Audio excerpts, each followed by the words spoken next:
பிரியமானவர்களே, நாம் பிறரை எதன் அடிப்படையில் நம்புகிறோம் என்றால், அவர் செய்த மகத்தான காரியங்களின் அடிப்படையிலும் வெளிப்படையான செயல்களின் அடிப்படையிலும் தான் நாம் பிறரை நம்புகின்றோம். அவரை நம்பி பணம் கொடுக்கின்றோம்.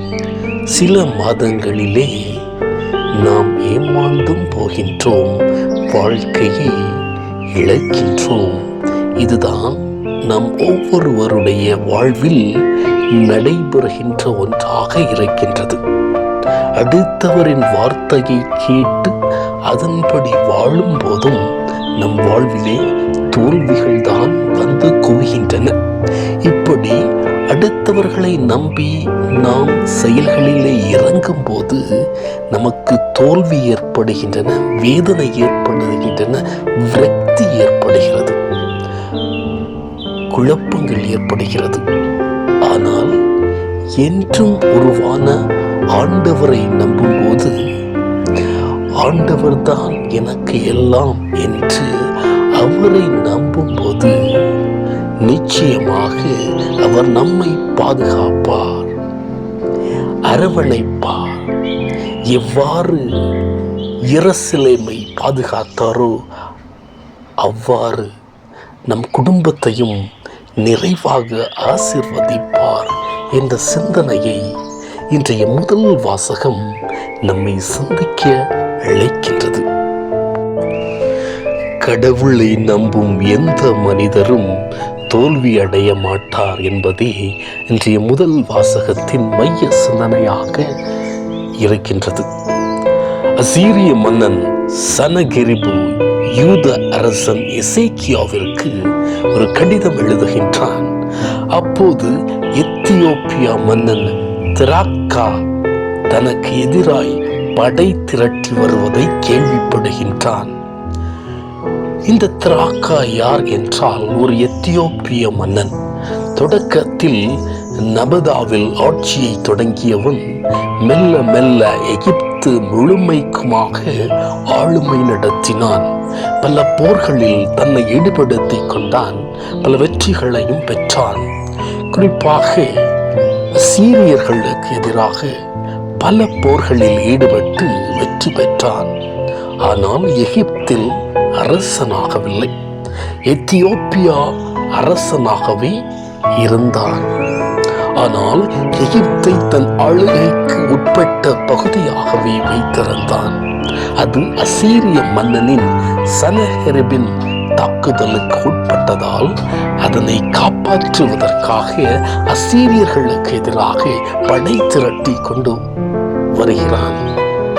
இந்த சூழ்நிலையில் அசீரிய மன்னன் இதுவரை மேற்கொண்ட போர்களில் யூதர்களுக்கு எதிராக வெற்றியை குறிப்பிட்டு, இஸ்ராயேல் கடவுளை நம்ப வேண்டாம், அவர் உங்களை காப்பாற்ற மாட்டார் என்று உள்ள மக்களிடம் சொல்கின்றார்.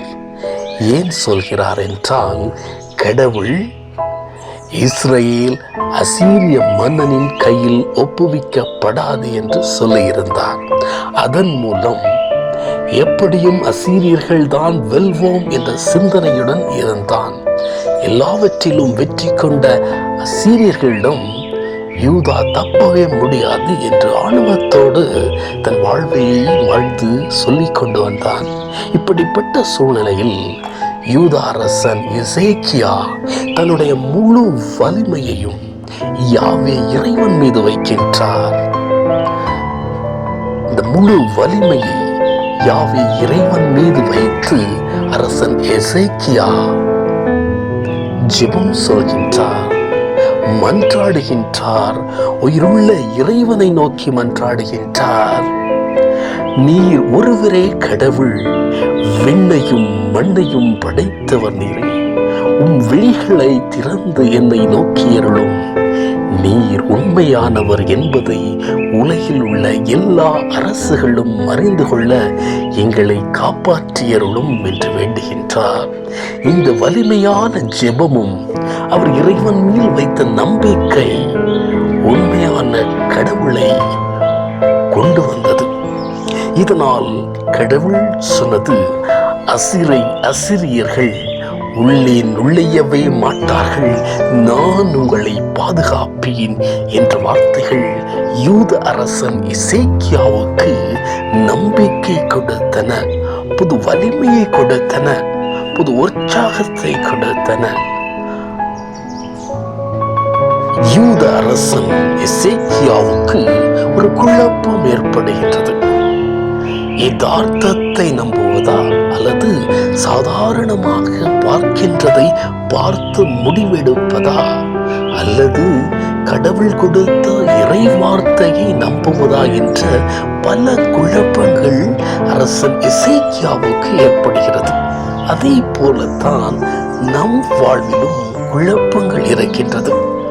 உலக அடிப்படையில் வாழ்வை அமைத்துக் கொள்வதா அல்லது மனிதர்களின் பேச்சை கேட்பதா அல்லது இறைவனின் திட்டத்தை அறிந்து அதன்படி செயல்படுவதா என்ற பல மன குழப்பங்களிலே நாம் வாழ்ந்து வருகின்றோம். அரசன் எசேக்கியா இறைவனை முழுமையாக நம்பியதால் கடவுள் அந்த நகரை பாதுகாத்தார்.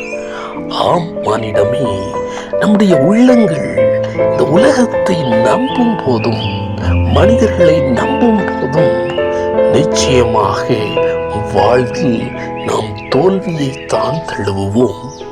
அதே நேரத்தில் என்றும் வாழும் நம் இறைவனை நம்பும் போது, என்றும் நம்மோடு இருக்கும் நம் இறைவனை நம்பும் போது, என்றும் நம் இதயத்திலே குடிகொண்டிருக்கும் நம் இறைவனை உண்மையாக நம்பும் போது நம் வாழ்வில் பாதுகாப்பு இருக்கும். நாம் அருள் வரங்களால் நிரப்பப்படுவோம். நம்முடைய குடும்பங்கள் ஆசீர்வதிக்கப்படும். இறைவனின் திட்டத்திலே நாம் பங்காளிகளாக மாறுவோம். இந்த அனுபவத்தை நாம் அறிந்திட நாம் என்ன செய்ய வேண்டும் என்றால், ஒவ்வொரு நாளும் இறை வார்த்தையை வாசிக்க வேண்டும். இறை வார்த்தையை வாசிக்கும் போது கடவுள் நம் உள்ளத்திலே வருவார், நம்மை பாதுகாப்பார், நம்மை ரட்சிப்பார், நமக்கு வெற்றி கொடுப்பார். எந்த சிந்தனையிலே நாம் வாழும்போது நிச்சயமாக கடவுளின் பேரின்பத்தை நாம் அறிவோம். எப்பொழுதும் என்றும் நம்மை காக்கக்கூடியவர் நம் உண்மையான கடவுள் என்ற சிந்தனையிலே இன்றைய நாளை சிறப்பாக வாழ்வோம்.